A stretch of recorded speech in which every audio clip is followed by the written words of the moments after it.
Die Hard, one of the best action franchises out there, except for the one.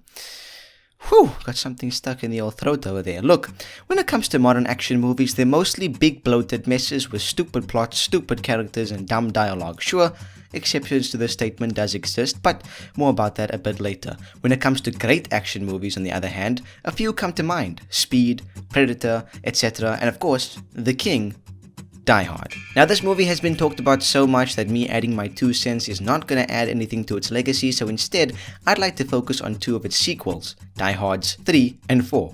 In many ways, Die Hard 3 represents what the franchise stands for, and while Die Hard 4 doesn't stray too far from it, it does try to bridge the gap between generations and sort of modernize the franchise. Now, I'm gonna be crapping on Die Hard 4 in this video, just a little bit, but let's just get this out of the way. By no means necessary do I think that Die Hard 4 is a bad movie. It's actually pretty enjoyable, good action, good direction, etc. It's just that Die Hard 3 feels more like Die Hard and, well, it's better. So let's talk about it.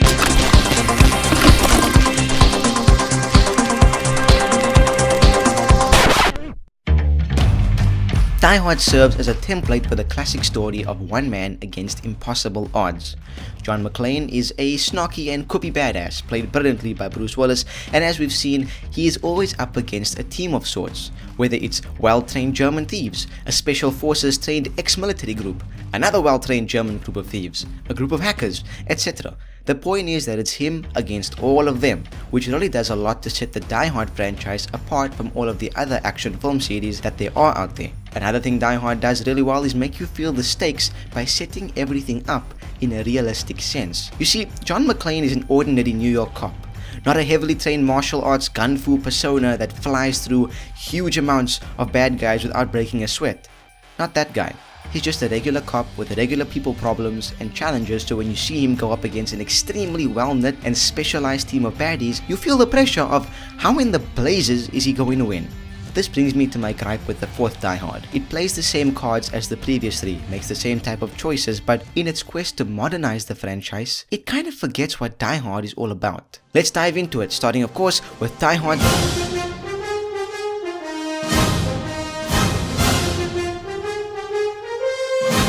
Die Hard 3 follows the standard Die Hard formula as we've seen it in the previous 2, which, in case you forgot it, even though I mentioned it about 30 seconds ago, is John McClane, quippy badass, group of trained baddies, impossible odds, insane action, and of course, it's Die Hard through and through, to its core. Side note, let's just agree on how amazing this line really is. Yesterday we were an army with no country. Tomorrow, we have to decide which country we want to buy. Jeremy Irons does wonders as the lead of a group of ruthless German thieves, and the relationship between Willis's McClane and Samuel Jackson's Zeus Carver is glorious.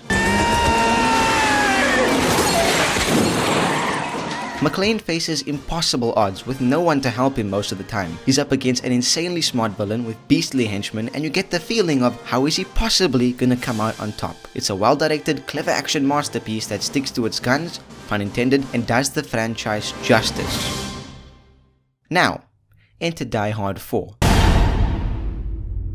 Here we're presented with a flashy intro filled with cheesy computer hacking effects, almost as if they're screaming at you, "Look! Technology! Modern!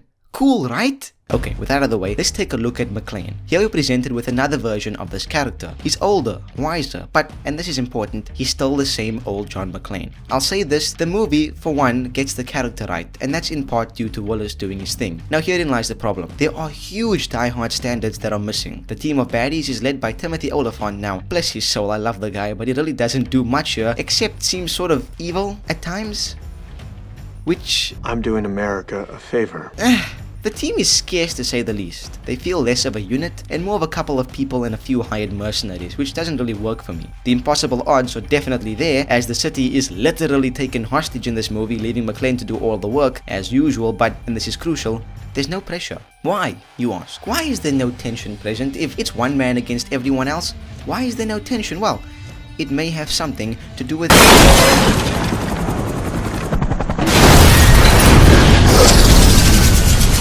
Now hold on a minute.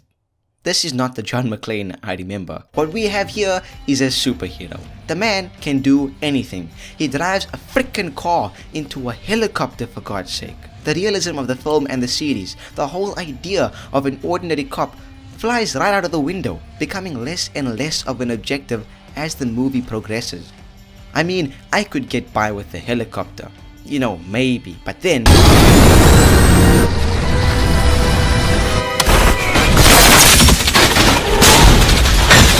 What the hell is the jet doing in the... See what I mean? There's a line, a very fine line, where suspended disbelief turns into an impossible task. I can buy John McClane, an ordinary cop finding himself on the wing of a plane for some reason. I can't buy John McClane, an ordinary cop, jumping onto the wing of a fighter jet and blowing it up as bridges collapse all around it. Holy crap! By doing this, they say adios to the realism factor and basically kick it out the back door. But why do this? Well, let's return to the modern action movie, shall we? We get tons and tons of these every year, and while they do bring their own kind of blissful, forgettable, dumb joy at the end of the day, it's just that.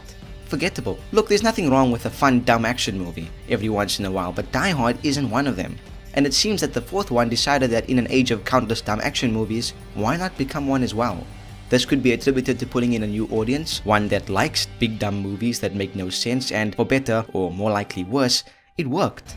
Die Hard 4 is the highest earning film of the entire franchise, boasting the highest box office record of any Die Hard film ever. And the reason is simple. Majority of audiences nowadays don't like nuanced thinking action films. It's the main reason that films like Transformers, which are literal exploding messes, dominate at the box office. Die Hard 4 attempting to cash in on that big dumb explosion formula is kind of understandable because it seems to work. A bit too well, actually. One quick side little tidbit of interesting news is that Die Hard 4 was released, coincidentally, in the same year as the first Transformers movie. Go figure. What audiences want in their action films is constantly changing. It's cynical to think that movies are purely about making money, but unfortunately, in this case I think it was. Die Hard 5 is not even worth mentioning because they did the same exact thing that the fourth one did, albeit in a more poorly directed, badly written and acted way, but it still followed that modern formula. And now, they're soft rebooting once again, making a sixth film with a younger McClane. I guess the only question that remains is, are they going to capture the charm and clever originality of the first three or submit to modern societal demands like the last two? Will it be magical? Or are the first three Die Hards the only true ones we'll have ever received? And those are my thoughts on Die Hard, guys. I hope you guys have enjoyed this video essay. A little insight into what I think about in my head. Probably spend too much time thinking about this stuff, but hey, why not? It's Die Hard. And before I sign off, guys, there's something I want to mention to you. Speaking of action, as we talked about Die Hard and all the action movies, one of our frequent and dearest collaborators on this channel, ActionVFX, is actually having a huge Black Friday sale. And I thought I'd mention it to you guys because you can get a little, not a little actually, you can get a lot off of the price of their stock footage. And obviously I've talked about ActionVFX before. We've made videos on them. They have the best collection of action stock footage, live, real stuff shot on the entire internet. They've got ground debris exploding, obviously fireballs and explosions and sparks and fuses and muzzle flashes. They've got basically everything you could want when it comes to action stock footage. And on Black Friday, actually starting November 22nd, going through onto Black Friday, November 23rd, and a little bit after that, they're going to be having a huge sale with 50% off of all of their products. And for the first 24 hours, you can actually get over 50, actually not over, you can get 55% of all their products. So definitely check out ActionVFX and their Black Friday sale. I'll link the page to their sales page down below, so definitely go check that out.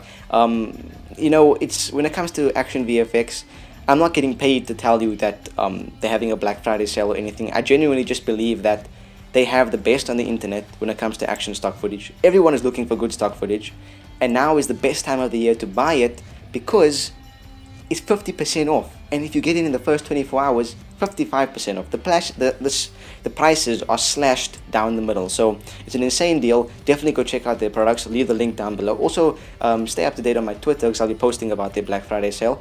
And other than that, guys, I hope you enjoyed this video. Definitely leave a like and also share it. If you enjoyed this video essay, share it with your friends who are movie buffs, movie nerds, movie geeks, like we all are. And encourage them to subscribe and share their opinion.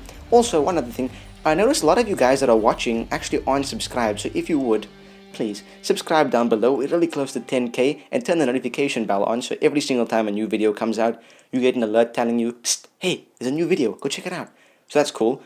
Hit the notification button, subscribe, like, share, all that good stuff.